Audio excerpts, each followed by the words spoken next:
Brandon, Vida Broca, are you guys actually here?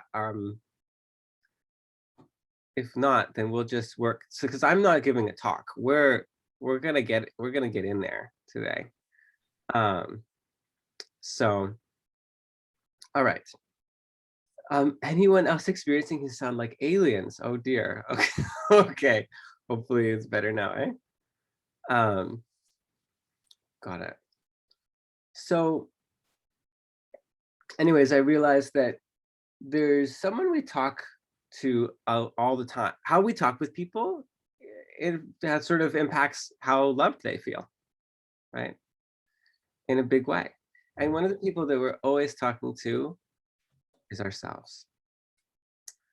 So I'm going to start us out with just a little story because I um I'll get to that. Yeah, I'm going to start with a little story because I love stories. I love the power of storytelling, and there's nothing like it to sort of bring us into certain ideas. And so we're going to do some exercise. We're going to do two exercises today. One is better for a large group. We'll see how it goes here. I've done this before, so I can give you a little bit insight into how it might be. And then the second exercise you can do from home. You can do as long as you have two other people or even one.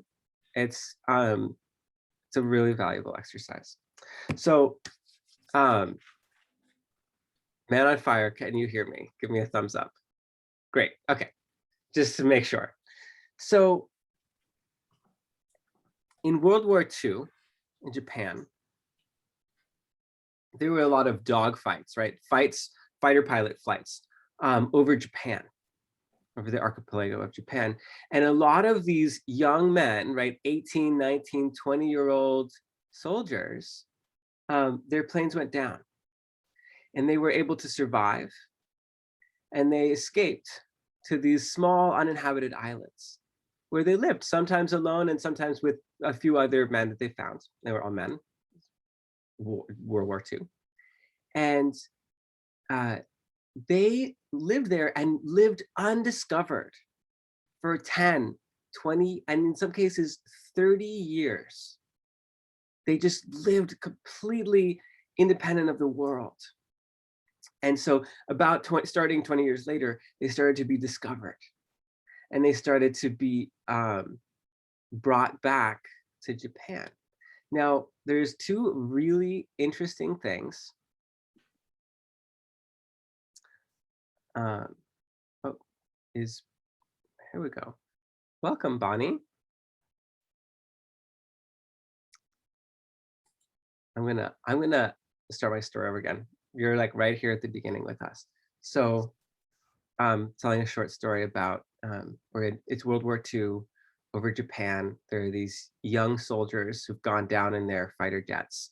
They've escaped to these small islands where they've been undiscovered for 20 years. So when they get discovered 20 years later, to a man, these soldiers do not believe, they can't believe that the war is over. It's incomprehensible to them that the war is over and that Japan had lost. Totally couldn't believe it. And the second phenomena, to a man, they insisted to be sent back into the war. They were ready. They wanted to go back to war, right? That was what they wanted. And now the Japanese people did something so amazing, very, very different than other parts of the world might have done. They took these men, they brought them home, they celebrated them, they paraded them through the streets and welcomed them home as heroes. And then they gave them jobs, right? These were men who had been in the military, who had survived on an island for 20 years. They had skills, right? They had real tangible skills. They were given jobs. So why the hell am I telling you a story about soldiers, right? Deeply loyal soldiers from World War II? Well, I think it's a perfect metaphor for, when we're in childhood, right? we develop certain skills and strategies for navigating the world, right? Keeping ourselves safe, right? Uh, we develop soldiers of sorts, loyal ones. And one of the things that, I've really noticed in my tenure working with people's inner worlds is that um, those strategies don't get updated. Usually they haven't been updated since they've gone undiscovered for 10, 20, 30, sometimes more years, where they haven't been updated, right? They're still using their same strategies. Now, one of these soldiers you may be very familiar with. It's popularly called the inner critic. That voice that tells you in various ways that you're a piece of shit. Do you have a version of this? Raise your hand if you got a version of this. Yes, got it. Everyone does. There might be some neurotypical people who don't, right? But for the vast majority of folks, we've got an inner critic, right? It is just going, going, going, going, going. And so today, we'll see if we can't take a little page out of the book of these of the people of Japan and how they handle these soldiers. So I had a little exercise that fits best with a lot of people, but I think it can still work with just us. Bonnie, if you're willing to turn on your camera, if you're here, that'd be great. Hi, Bonnie. Okay. So what I'd like to do is we're just going to play a really simple exercise. I'm going to start and I'm going to share I have an inner critic who tells me blank. And then if you have a similar inner critic, you raise your hands. Now, when I do this with large groups of people, well, I'll tell you in a minute. Usually, almost at more than 50% of people raise their hand for every single one. So I have an inner critic who always tells me, you don't make enough money. Anybody else? Okay, let's do popcorn style and just have you guys unmute yourselves and bring in other voices.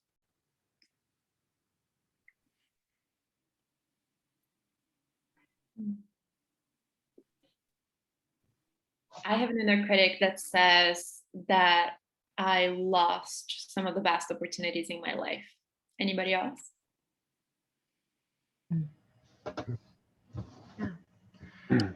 I have an inner critic that says if I show up in my playful, joyful, like authentic nature, people won't take me seriously or respect me.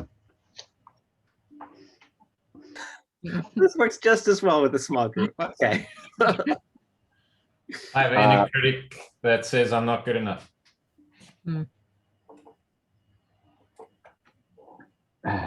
Stole my one, John. I have an inner critic that says, if you snooze, you lose. I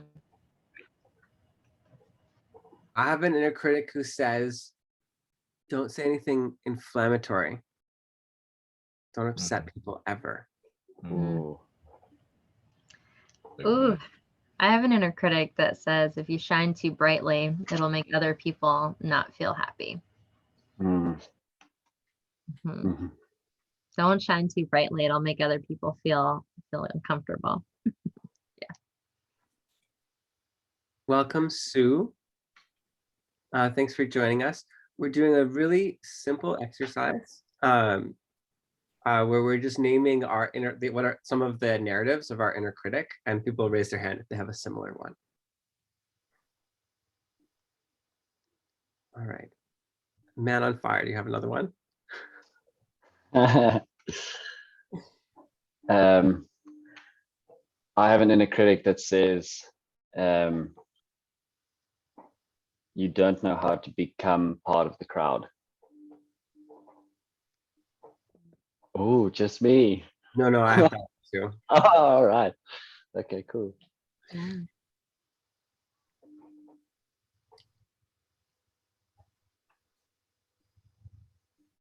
I have an inner critic that tells me like, go faster, go farther, like more is better. Anybody else? I have an inner critic that says you have to work really hard and be miserable to make money. Oh, yeah. I think I hope I got rid of mine, but yes. Yeah, working over. I'm trying to work through it, rewrite it. Mm-hmm. So we could keep going and going and going. And I think what we would find is that, you know, these narratives, they're so common. They are so normal. They're so shared by humanity. But one of the things that you might not have noticed is that, or I would challenge you to invite you to try on the idea that every single one of these voices is incredibly loving and incredibly unskillful, right? Incredibly loving in intention and totally unloving in implementation, right? We all have parts, right? And these inner soldiers, these loyal protectors, they have feelings, they have wants, they have desires, and then they have strategies, right? And the feelings and the intentions is what we're going to spend a little bit of time connecting with. And then we're going to see if bringing light to the intention, the strategy might change. So just like those loyal soldiers that Japan welcomed home, paraded through the streets, welcomed them home as heroes and gave them jobs, so too can we do this with our own inner critic. So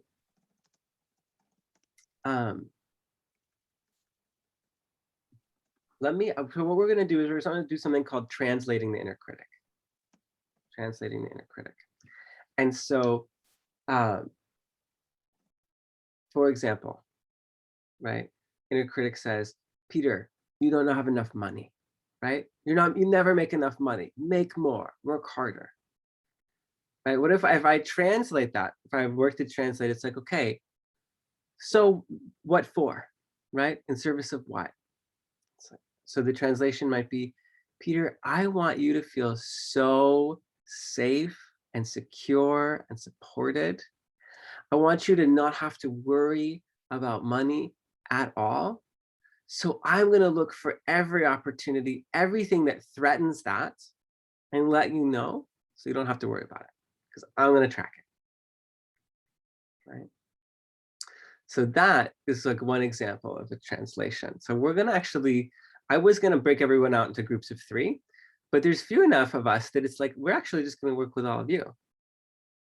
Like, I'm just going to be right here because I'm available.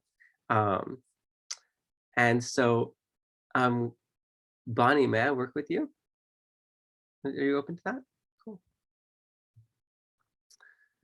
So, here's how this is going to really work.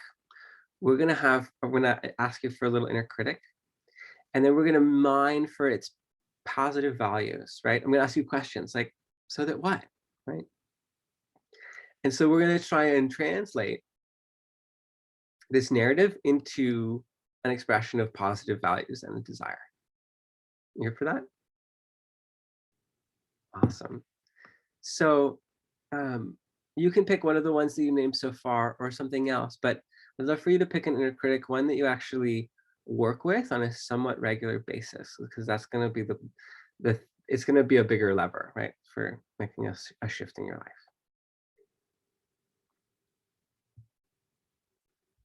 Oh, you're muted.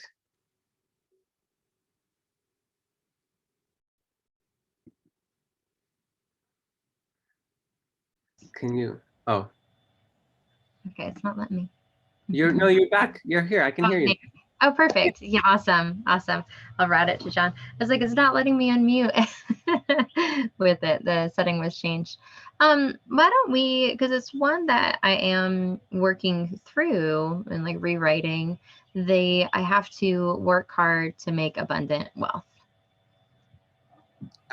And I imagine it's not just I have to work hard. I think you said something earlier, like I have to work hard and suffer, Yeah. like and hate it. Is that right? Yeah. I have to be stressed all the time for it to be successful. I have to be stressed all the time to be successful. Okay, so that's like the belief. And what's the thing you tell yourself in these moments? What's the actual voice talking to you? Say. Yeah. I think it's the voice in my head is saying, like, in order to be respected and worthy of that respect, I need to put a lot of effort into it. So if you put tons of effort in, then what? Then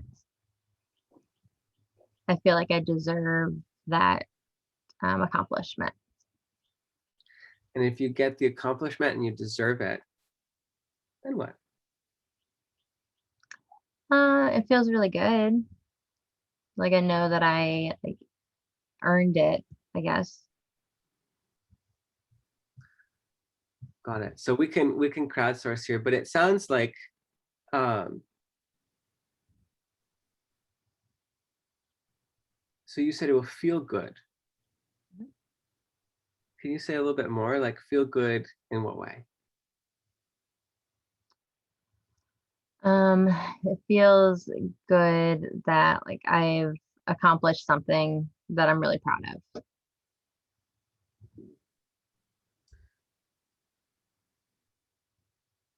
I'm like, so I'm looking up into the side because I'm like, I'm guessing that there's one more layer. Like it's like, okay, you accomplished stuff. So what? Who cares? Like what is, so it feels good for a moment, but why does it matter to you? I mean, I think at the root of it, like based on what I've done before, is that at the root of it is like, I'm deserving of that praise because I worked hard for it. When I know, like analytically, I don't have to work hard for it to get that worthiness and that praise. But it's still like this deep underlying conversation. Mm-hmm. So it almost sounds like, and we can actually get a couple of translations, but it almost sounds like if I were to take a crack at translating it, and you're the authority here. Mm-hmm. It sounds like I want you to have like, I want you to really know that you deserve like praise and accomplishment. And I want you to know this so deeply that when you actually have it, you can soak it into your bones, that you can just like be totally filled with that sense of fulfillment and Mm-hmm. happiness. Mm-hmm. Does that fit? Yeah, I think yeah, absolutely, that like feeling appreciated and noticed. Mm-hmm. Yeah, it seems like that feeling appreciated and noticed is like really the thing that this part of you wants. Mm-hmm. It's like, oh, God, I saw you do that. And it was great. Yeah. Yeah. So it seems like this part of you is really always looking out for those opportunities for you to get like positive affirmation and like Mm-hmm. love. Totally. Yeah. There's some, okay, so the coach in me wants to be like, is there some positive affirmation or like love that you want from this group right now?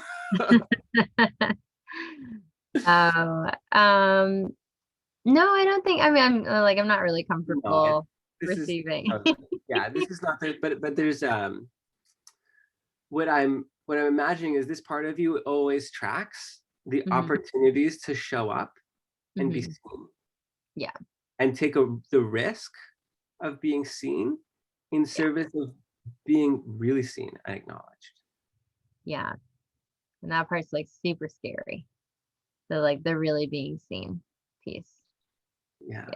Yeah. So it seems like if we were to really give this part of you like a job, Mhm. Sounds like that job is to notice these opportunities for you to step into vulnerability and in being seen.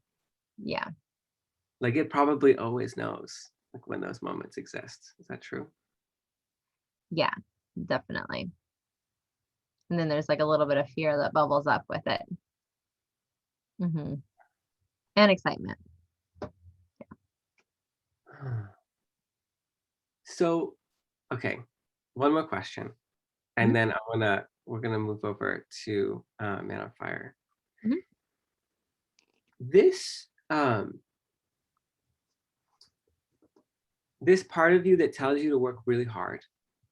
Mm. Um, what's like? Do you see like how you've benefited? How is like what has been an amazing gift Mhm. from this part of you being active in the way that it has up until now? Yeah. I've That's a great question. I've always seen myself as someone who has a lot of drive and passion and dedication for if I set a goal, I achieve it. So, like going through school and then like going to graduate school and et cetera, like lather, rinse, repeat. um, so I feel like it has helped me to really kind of create a really strong foundation. And I appreciate that. Wow, thank you. Yeah, of course. Thank you. All right. Man on Fire, I would love to know your actual name. I notice that. I have that. I have that request, and it's okay if you don't want to. That's fine. My name is Craig. Craig. Yeah. I mean, most Americans would say Craig, but it's not your fault that you're wrong. I'm just kidding. So it's Craig. So if I think of an inner critic and I think of something from, if I delve towards a childhood critic, it's when I feel that something that's very much intense and very much consumes the attention, I feel that I need to hide away, quite literally in a thorn bush, and live there on my own, eating berries, in this world of protection and silence.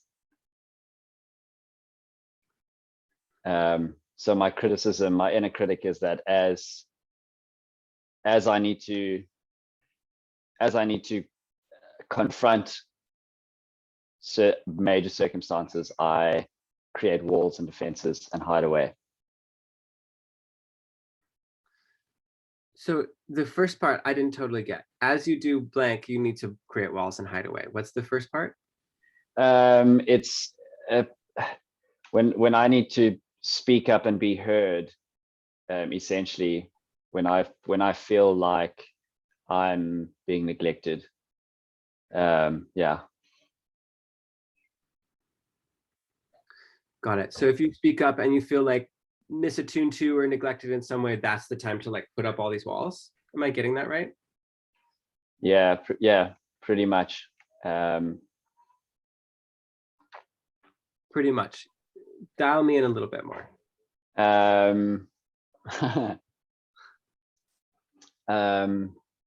It's you have those moments in life where you should say something but you don't, and so because you haven't, you hide away.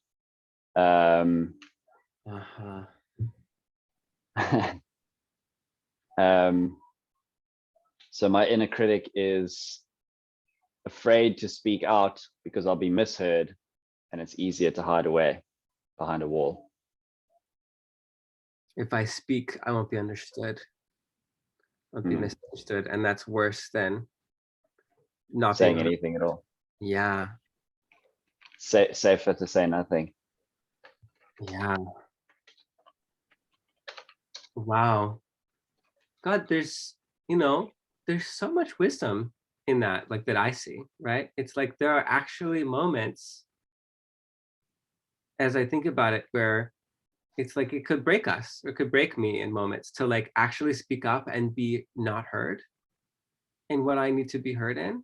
And I actually would rather not try and have that safety. Like I imagine that there's like, it seems like there's a lot of wisdom in that. And I imagine that there's a lot of resistance in you, or wishing that you could do it differently. Is that true? Yeah. Yeah. I want to take a moment and just, yeah, so I didn't originally have this as part of our class, but because we have a little bit more time, I'd love, and I did this a little bit with Bonnie. I want to ask you the similar question of like, wow, could we take like just a little bit to appreciate how amazing this part of, like how safe this part of you has kept you for so many years? Like, I wonder if it's perceivable to you, the ways in which, like the emotional harm that you've avoided through this experience, through having that capacity to withhold. Yeah.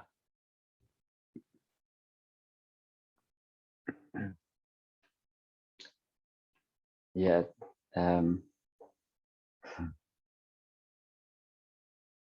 You can live a safe and relatively happy life, but you miss all the big moments.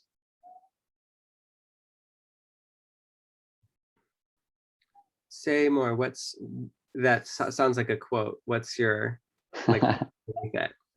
I'm very quotable.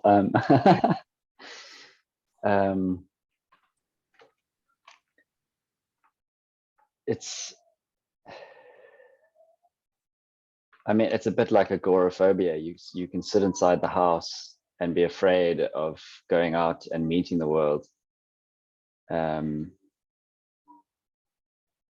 the moment that you step out and you feel the sun on your skin, and you look down the street and you see the cars and you wait for your moment, and you realize that the world isn't as big and as scary as it immediately was perceived in your mind, and how speaking up is not necessarily wrong, even if you don't quite say it right, and your words aren't iron and they aren't set in stone, and Can I if you pause do you for a make a moment? mistake, yeah. So, okay, because this is actually the heart of the class, right? You have this part of you that wants to keep you safe, and then you have what you're telling me now, which is like, Craig, it's not that bad out there. Just put yourself out there and it'll be fine. Like, people might miss you, but you'll be okay at the end of the day, right? How do you know this voice? Is this a common inner narrative that you have? Yeah. Yeah. So you've got this one over here, and then you've got this one over here, right? And so what happens is that neither of them have much influence over each other, right? This one is like lecturing here, and this one is like so animal. It's like, I don't fucking care what, like, you can like intellectualize me this all day long. I would feel fucking scared. Am I right? Yeah. It's like there is nothing that you can say, right, to convince this part. Yeah. It's like, you're smart. You're so smart, but this part is just not buying it. It's not going to buy in to a smart intellectual discussion. It doesn't work. Yeah, Right? I ain't buying what you're selling. Yeah. What I'm inviting, right, is this idea of approval breeds influence. Approval breeds influence. If we can actually allow this voice to be here, then we can actually start to influence. But as long as you're in an intellectual conversation trying to teach it to be different, it's not into that. If that was going to work, it would have happened. right? So the question that I asked you was not, why should it go away? The question I wanted to ask you is, why should it stay? Why is it wise, beautiful, and perfect just as it is?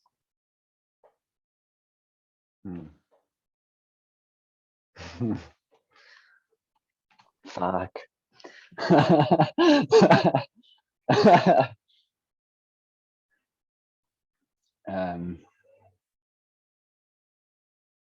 I think it's guiding me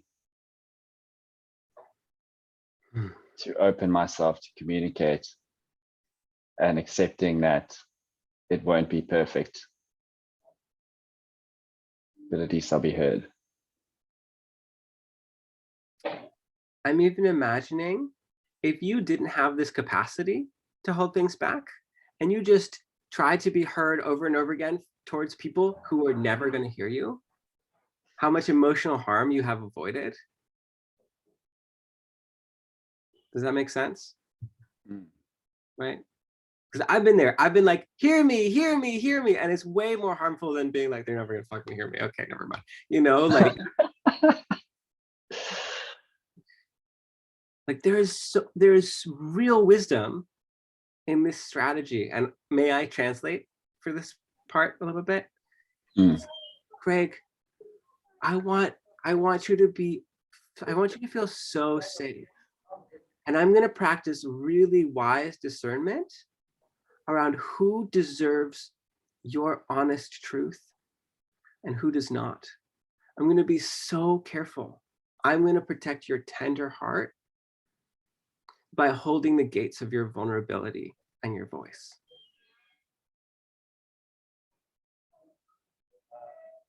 Does that part of you resonate with what I said? Yeah. Yeah, nail on the head there. Now what? Nail on the head.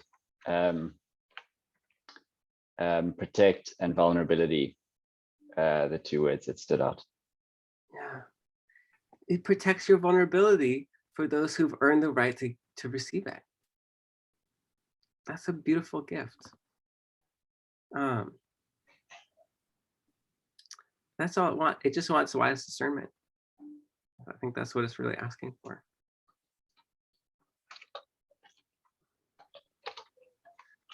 Can I leave you with that little tidbit? Yeah. Okay. All right. Eloah, can I work with you? So one sentence that my inner critic repeats over and over. Yeah. You lost the best thing that has ever happened to you. Okay, let's work with this. So you lost the best thing that has ever happened to you. What was it that you lost? May I ask? Is that okay to share? You don't have to share.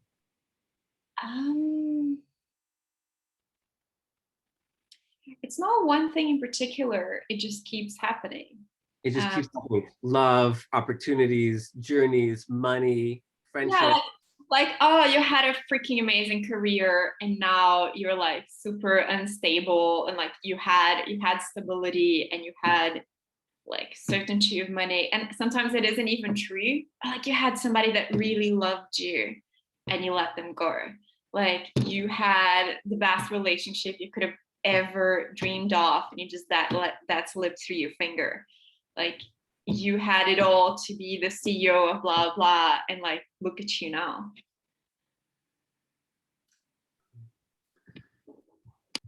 So it looks at everything that you let go of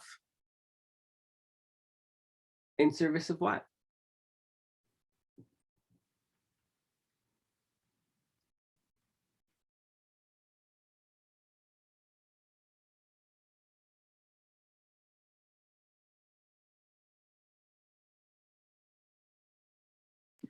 There are two things that come to mind. The one is just like acknowledgement of my courage, and the other one is,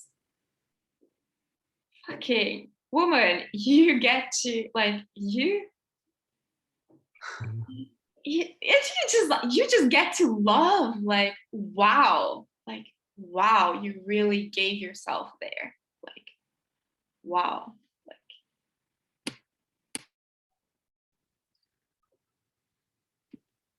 I want to speak. So like you're like jumping to the translation, which I like, but the translation didn't hold something that you had in the beginning.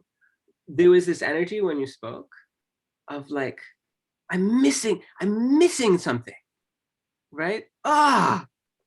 There's this like missing, yearning, longing. Can you share a little bit more about that part of it?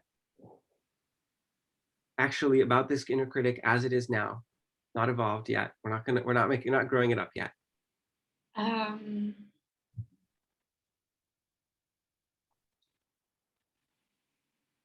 So it says, yeah, I'm really trying to make it grow up. Okay. So we're gonna actually let it be exactly how it is, just as it is for now.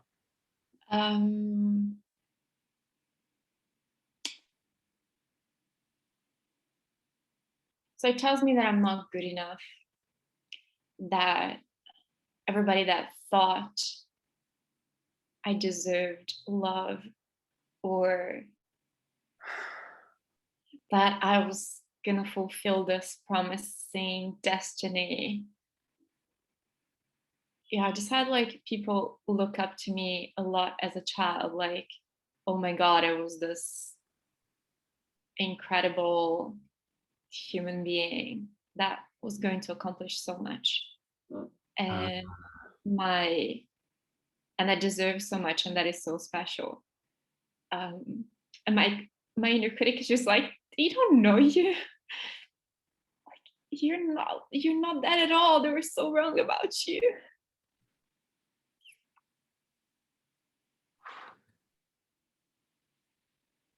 And I'm guessing also, how could I ever live up to those fucking expectations?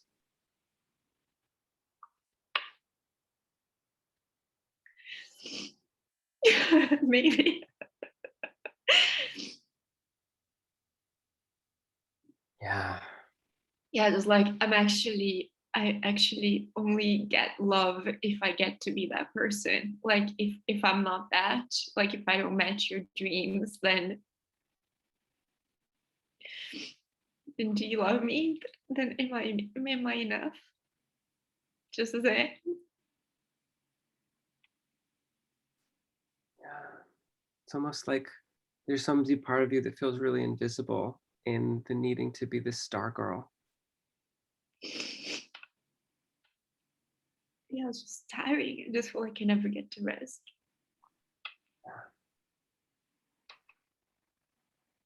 There's always one more thing to accomplish and fulfill, and I just have to pay attention to all those and never stop. Okay, you ready for the brain twist? I'm guessing that this part of you, what it really wants, I think all it wants is, Eloah, I want you to get to that place where you know you're good enough and you can just rest.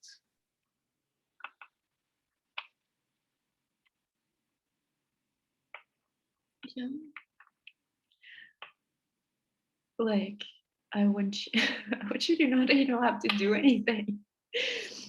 There's like one more thing and one more thing and one more thing and more, because there is a there that we can get, and then we'll be able to rest. But its actual intention is, sweetie, we're gonna get you to that place where you don't have to work anymore.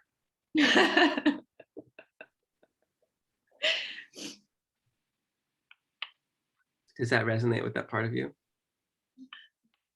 Yeah, like I just want you to stop trying so hard. Yeah, it's so interesting. It's not uncommon that this happens, that like I have a part that makes me go fast, and when I ask it what it wants me to be able to get to a place where I can slow down. It's like you want to get more and more accomplishment so that you can rest knowing that you are. Yeah. And it seems like this part of you is a total expert. It has many years of experience, looking at everything that's unfinished, right? In the past, probably in the future.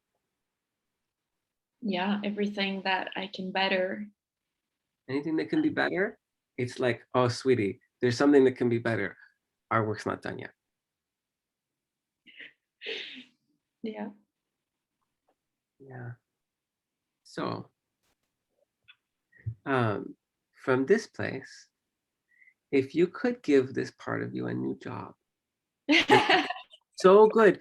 It is always going to be watching you in your life and noticing everything that's imperfect or incomplete, right? Missed opportunities, opportunities for growth, knowing that it is always looking out for you in that way with a desire for you to arrive.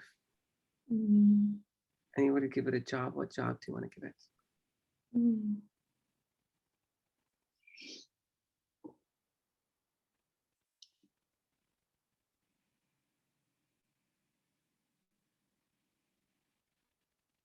I have many thoughts. Like, I don't know exactly how to do a job and trying to get it right. It's like, This is the part, right? It's like, okay, do this right, Eloah. You only get one chance.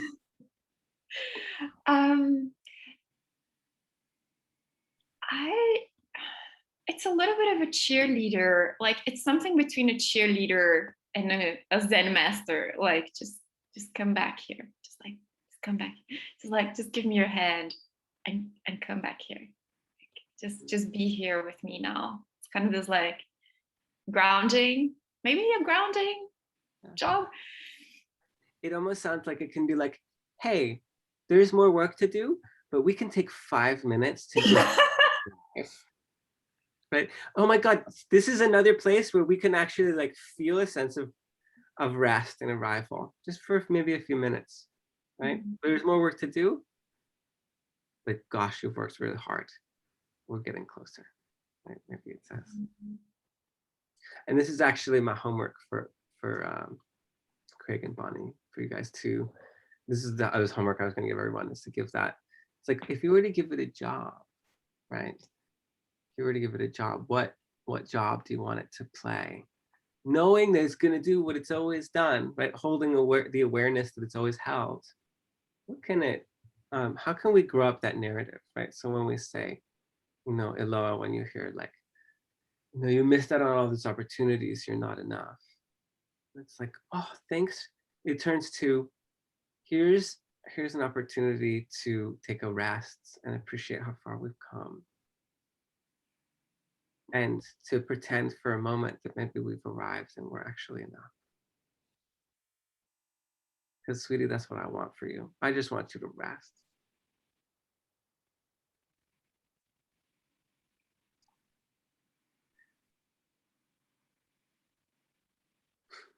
I like that.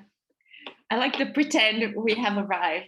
Let's just pretend we have arrived. You know, I know you want to go to all these places. Let's just take 10 minutes here. Yeah. So, I want to step back. Oh, do we? Step back. How? I just want to hear some takeaways so far from Bonnie, Craig, Eloah. I just want to kind of bring you guys in.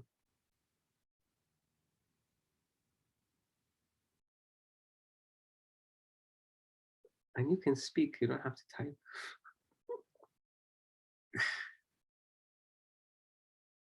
And yeah, John, if you're open to it, I'd like to work with you next. Are you open to that? Okay. Yeah, sure.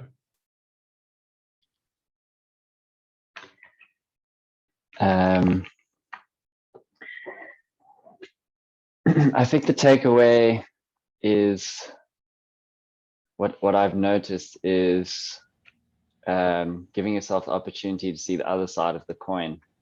You cannot only exist on one plane. In fact, a coin has 3 sides: this side, that side, and the bit that goes around. So if you give yourself the opportunity to see the other 2 sides that you're neglecting, you might find clarity and better understanding of yourself. And Also, who doesn't like to roll a coin around, flip a coin, play with a coin? So play with yourself and play with your mind. You never know what might come out of it. Also, for every advice you get, there's a polar opposite advice. So for every advice that you're shouting at yourself, why not look at the polar opposite of that, and question your own critic to see? Yeah, I like hearing that. It kind of reminds me of, it's the skill of getting on someone else's side and hanging out for like 3 times longer than is comfortable. My business partner is amazing at this. Even if he disagrees with someone on something, he'll be like, I think I'm getting that your side is like this. And they'll be like, yeah. And then he stays and he's like, I'm imagining there's these other components. And they're like, oh, yeah. And then he takes their point further and he adds something that they didn't even think of. And they're like, oh my God, I'm even more right than I thought, right? Like, and he like really, he goes there. And then he doesn't ever disagree. Really interesting. Then he's like, and I have a question about this, which breeds another question about this, which breeds another question about this. And he takes that person on a journey, right? But that person would never go on the journey if he didn't really make sure, because if he doesn't get them, he'll stay with them until he actually really gets their position as good, if not better than them. And so for you especially, Craig, your job with your inner critics is to fucking get them and be like, you are so right. And here's 5 reasons, not 3, 5 reasons why you're great and you deserve to exist.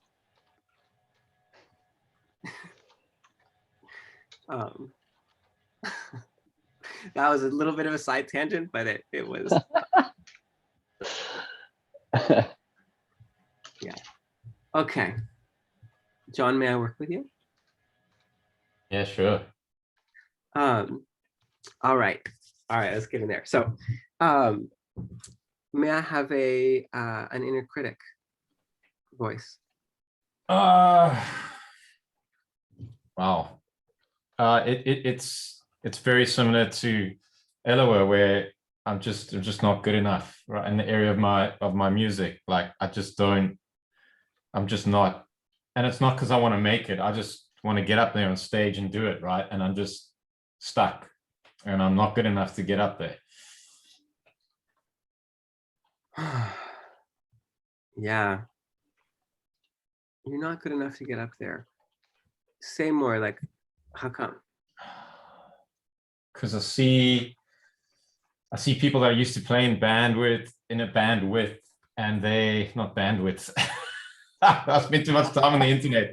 I see people that I used to play with, and they're still out there doing things and on stage, and you know, even during total lockdown, they were doing things online and this and that. I was just like, I was almost just sort of, yeah, it was like real jealousy, really. It was ugly.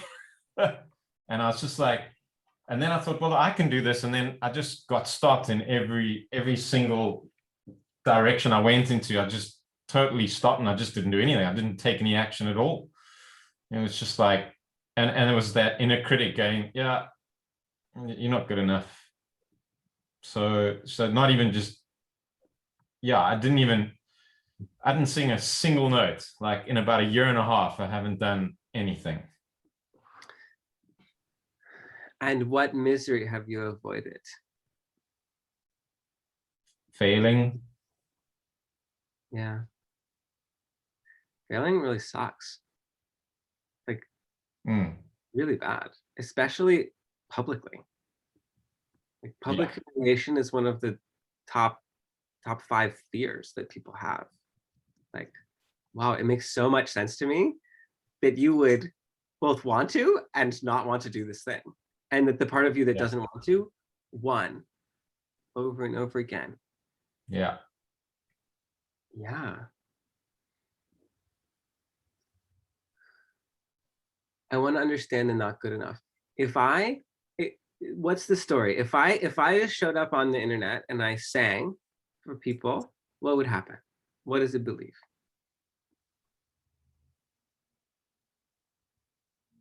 that I'm just that my that I'm just not technically, but just totally just not like people would say your voice isn't good enough, you're not good enough, just everywhere. Like it would just be to rather get a day job. Yeah. So people would attack you personally. Yeah, the criticism. Yeah. Hmm. If they criticized you, what would you feel?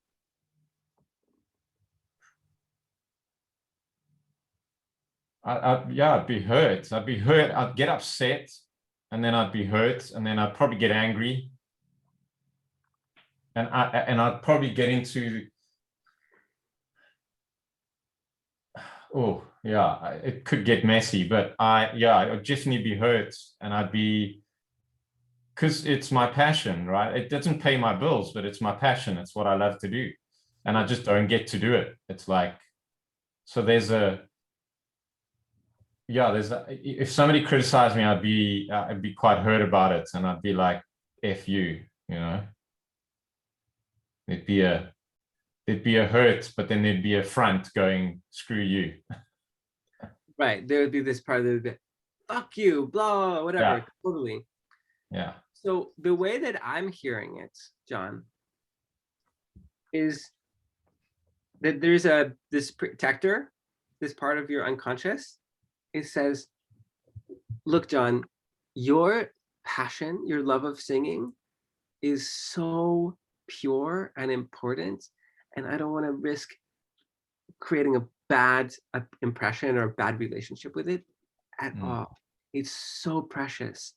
No fucking way am I going to let you go someplace where people could ruin this beautiful thing that we love and share by shitting on you in a way that you have no way of defending yourself against it emotionally.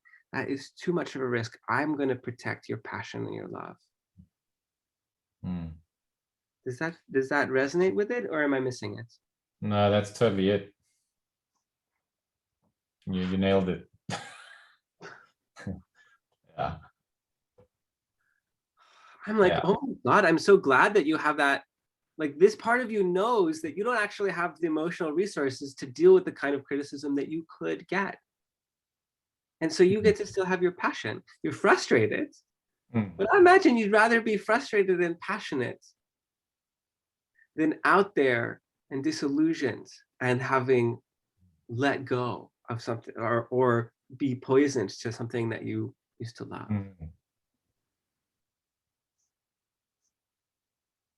Wow.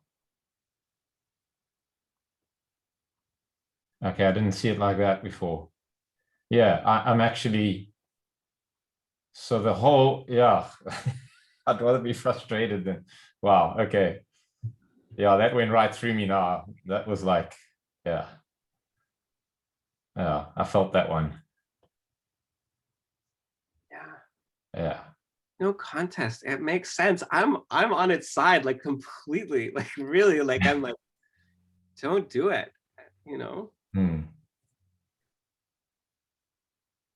And it sounds like this part of you, its job is to say, John, I track how much emotional strength, fortitude, and defenses you have.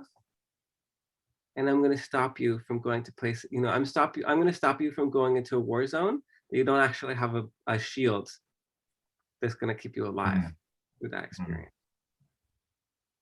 Yeah. So you can either go and get a shield, right? Learn how to, have an intention of building a shield somehow. But we're not going to go in there because I'm not going to let you get killed. I'm not going to sacrifice our passion.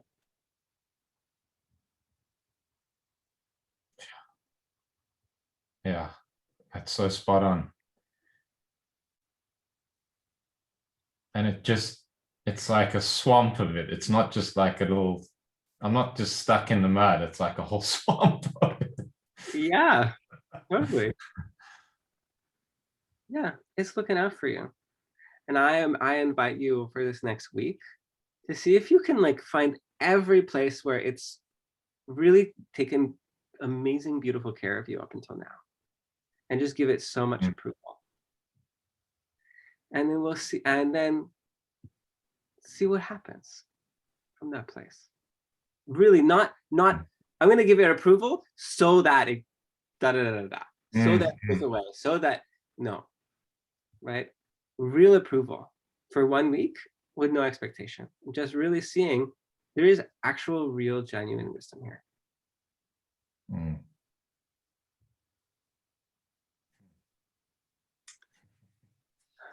And you'll never know what's on the other side of again, like approval breeds influence. If you actually are not fighting it and you work together, who knows what you guys could accomplish together. Maybe you could build a shield, one that really honors this part of you. Yeah, yeah. Great, thank you.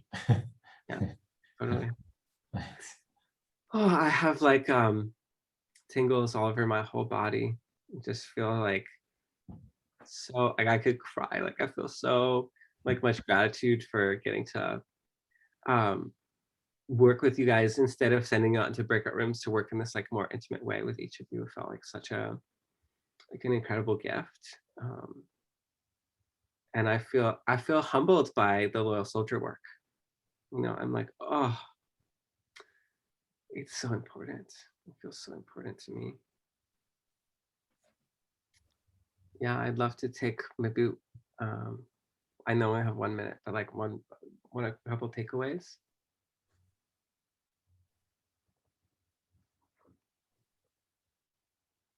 I'll start. I guess because what I'm really present to right now is that when you said that shield, right, I can actually start seeing that there's possible actions I could take to start building it, like, you know, step by step.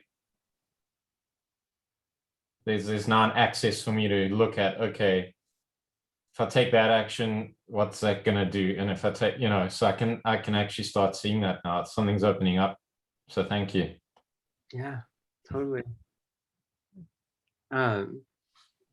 Yeah, we do work like this in my school every day. We have classes. We have more than one class a day. We have like more than 40 events a month, where we get to step into spaces like this and work and then learn how to do this work for other people, which is, you don't have to, right? But like, yeah, it's my heart. It's something I really love, and it's in the gift bag. I'd love to have you guys there. And I'm actually just now we had so many people in Europe that were interested that I created a training with Europeans, and we've only got like a month and a half left before we'll have a whole bunch of new staff. I mean, they just started putting events on the calendar, but we'll have like staff in Europe doing classes also. There'll be more and more time zones. Yeah. I guess I want to take questions, but we're out of time. So if you have any questions, you can just email me. I'd love to hear any shares or questions you have, and I can respond. And I will hand it back to Eloah. Thank you for having me. Thank you. Wow. Yeah, we're gonna have a 15-minute break. So if you guys want to exchange messages in the chat as well, or show some appreciation for Peter, then you can do that right now. And then do go to the goodie bag. Let's join the Relational Leadership Academy. It's free for 30 days for all of us. So I just want to say, I'm so grateful that I invited you, that you said yes. I'm marveled at your creativity to create this beautiful exercise just like this, just for us. And yeah, just thank you for being such a yes man. And yeah, like I'm out of words. It doesn't happen often. And thank you. Yeah. Yeah, I created this just for this summit, but now I love it. I'm gonna teach it. I'm gonna teach it like once a month at least. I think for the public. Got it. So good. Yeah. Thank you so much. stay connected. We'll do more in the future. We'll create more things together. And we're going into a break now. We'll be back at 15 past with Sue and Coming Home to Story.